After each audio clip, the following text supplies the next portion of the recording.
Transformer का कार्यकारी सिद्धांत लिखिए तथा ट्रांसफार्मर में होने वाली दो हानियों का उल्लेख कीजिए। ठीक है, तो चलिए हम लोग इसका आंसर देखते हैं।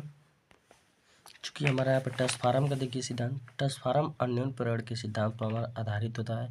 एक ऐसा साधन होता है जो प्रतिवर्ती धारा के विभव को करता है, परिवर्तित करने का काम करता है, जिसमें उच्चाई ट्रांसफार्मर और एक क्या होता है, अपचाई ट्रांसफार्मर। ठीक है, और यहाँ पे इसका क्या होता है, देखिए यहाँ पे हमने इसका चित्र बनाया, लेकिन चित्र नहीं है, क्वेश्चन में बोला है तो आप लोग चित्र में नहीं बनाइएगा। ठीक है, तो यहाँ पे इसका क्या होता है, कार्य होता है, कार्यविधि और रचना या सिद्धांत एक ही होता है। ठीक है, तो रचना है, यहाँ पे देखिए अब रचना लिख दिए हैं। ठीक है, रचना भी हम लिखे हैं, उसमें रचना नहीं पूछा, बस कार्यविधि का बताना है।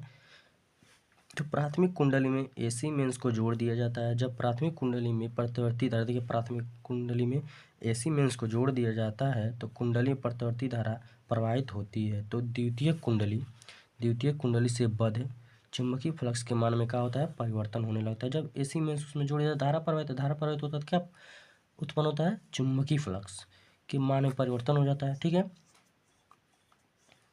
तो द्वितीय कुंडली में क्या होता है, ये अन्योन्य प्रेरण के सिद्धांत पर कार्य करता है, जिससे द्वितीय कुंडली में क्या होता है, बद्ध चुंबकीय के मान में परिवर्तन के कारण विद्युत भाग बल उत्पन्न हो जाता है और यह मान दोनों कुंडलियों में फेरों की संख्या पर निर्भर करता है। तो हम क्या करेंगे, यही हमारा कार्य सिद्धांत है। ठीक है, और इसके दो हानियाँ, तो पहला इसका हानि है लौ हानि। तो लौ हानि को क्या, ट्रांसफार्मर की क्रोड में, ट्रांसफार्मर जो होता है क्रोड बना होता है।